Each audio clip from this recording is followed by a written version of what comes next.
میں تو کبھی کا وصیت کر چکا ہوں کہ میرے سارے معاملات سنت کے مطابق ہوں اور میرے لیے گیدرنگ کا انتظام نہ کیا جائے.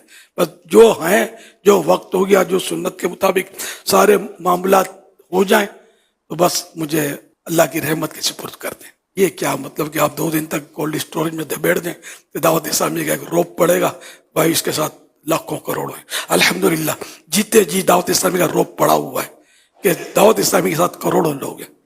تو ہم الحمدللہ جیتے جی ہم دیکھ ہی رہے ہیں، تو ہم مرنے کا کیا انتظار کرنا تھا کہ صاحب مرنے کے بعد گیدرنگ ہوگی. جیتے جی گیدرنگ، اللہ کی رحمت ہے، اس کا کرم کروڑا احسان ہے.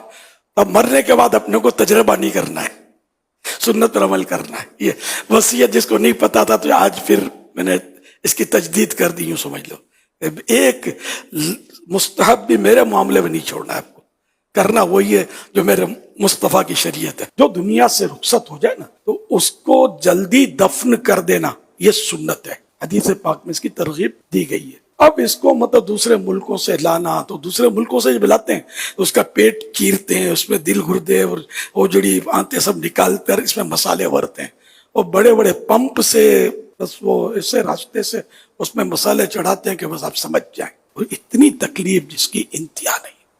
اور مطلب جس طرح کٹے ہوئے بکرے کو کھینچتے ہیں نا، بقرعید کے دنوں میں مناظر دیکھے جاتے ہیں، تو وہ وہاں لاشوں کو اس طرح کر رہے ہوتے ہیں. وہاں کیا یہاں کیا، ہر جگہ مطلب یہی حالت ہے. پھر اس کو کولڈ اسٹوریج میں رکھنا، اور یہ ذہن میں رکھیں کہ جس طرح زندہ انسان کو جن چیزوں سے تکلیف ہوتی ہے مردہ انسان کو بھی تکلیف ہوتی ہے.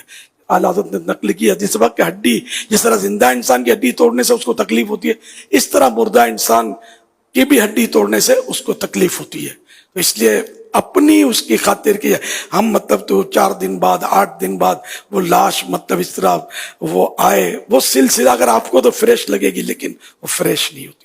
اور یہ اس بیچارے کو اتنی تکلیف ہوتی ہوگی کہ ہم تصور نہیں کر سکتے. اس لیے جہاں انتقال ہوا وہیں کے مسلمانوں کو اجازت دے دی جائے کہ وہاں اس کو دفن کر دیں، آپ ایصال ثواب کریں.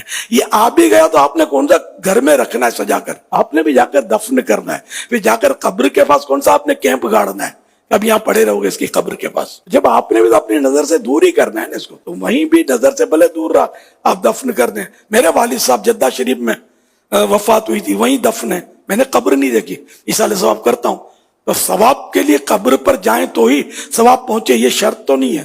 ایصال ثواب تو ہو سکتا ہے. مہربانی کر کے اپنے میت پر رحم کریں. بڑے بوڑھوں سے خاص کر میری درخواست ہے کہ یہ اس طرح کی بے جا ڈیمانڈ نہ کریں، مطالبے نہ کریں کہ اس کو لاؤ آخری دیدار کریں گے. اب زندگی بھر تو دیدار کیا ہے، یا نوٹ کمانے کے لیے اس کو برسوں سے تو اپنے دیدار سے